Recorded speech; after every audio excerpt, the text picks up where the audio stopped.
Face à cette menace russe, les armées occidentales se réarment massivement, mais elles s'entraînent aussi très dur sur le terrain, souvent aux côtés des pays baltes qui seront les plus exposés.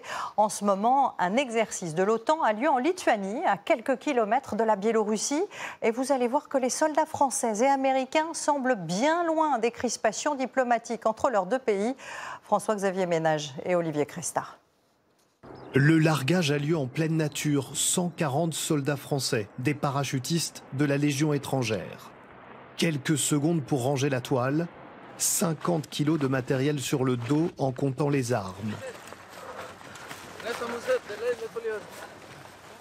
Et un décompte pour s'assurer qu'il ne manque personne, un écusson par militaire.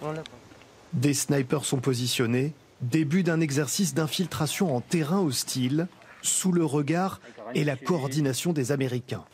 On observe les positions de chacun et comment ils arrivent à franchir les lignes.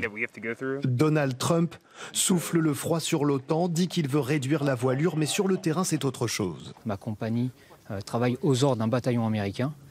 Avec nous, il y a 3 autres compagnies américaines. L'objectif, c'était de vérifier que nos modes d'action, nos procédures soient compatibles. Et pour l'instant, tout marche. Pour l'instant, tout va bien. Au total, jusqu'à la fin du mois, 6000 soldats de l'OTAN déployés pour cet exercice XXL. Cet exercice pratique, il est observé par les Russes, que ce soit par satellite ou autre. Et l'intérêt, bien sûr, pour l'OTAN, c'est de montrer ses muscles. Mais il faut savoir aussi que dans le camp d'en face, la Russie, la Biélorussie, notamment dans les prochains mois, réaliseront des exercices du même type. Tout juste camouflés, 2 militaires américains viennent appuyer les positions françaises. Il y a des ennemis vers le sud-sud-est. J'essaie de voir s'ils approchent. Vous venez d'où? Du Texas. Les positions ennemies dans cet exercice, c'est notamment ce char qui va être pris d'assaut. La progression se poursuit, sous le regard de collègues soldats allemands, eux aussi déployés. Déjà 3 heures de marche, dans cette forêt à quelques dizaines de kilomètres de la Biélorussie, l'allié de Moscou. Moi, je suis le bras droit des forces françaises. Poursuite de la progression au plus vite. Je vous demande si possible de fixer l'ennemi. Un nouveau char ennemi surgit dans ce scénario composé en secret par l'état-major de l'OTAN.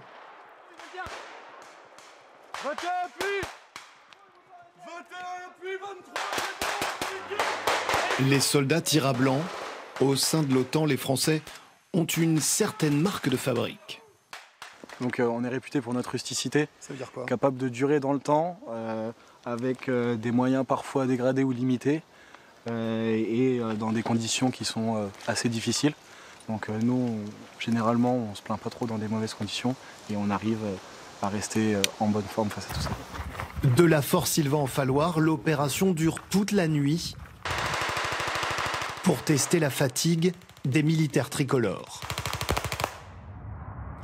Pour l'exercice suivant, des soldats américains sont à leur tour parachutés ici, et c'est tout un symbole dans cette région de l'Europe qui craint depuis des mois une provocation russe. Va vers la position là-bas. Et alors que la guerre en Ukraine effraie les plus jeunes volontaires américains. Les drones, c'est ce qui me fait peur. J'aurais tellement peur de me faire repérer par un drone. C'est dur de répondre autre chose que ça. Dans la guerre en Ukraine, c'est ce qui vous effraie le plus? Oui, ça effraie. Qu'un homme assis sur une chaise pilote une bombe à distance au-dessus de votre tête. Merci. Lui est l'un des cadres dirigeants américains de l'OTAN déployés pour l'exercice. Et devant notre caméra, il adopte un ton très différent de celui de Donald Trump. Je vous promets qu'on ne va pas ralentir le rythme. On ne va pas alléger notre agenda. Je vous le promets, pour les prochaines années, on sera très occupés à côté de nos alliés. Preuve que les Américains sont loin de dire au revoir à l'OTAN, le pilotage de cet exercice se fait sous la responsabilité des Américains eux-mêmes.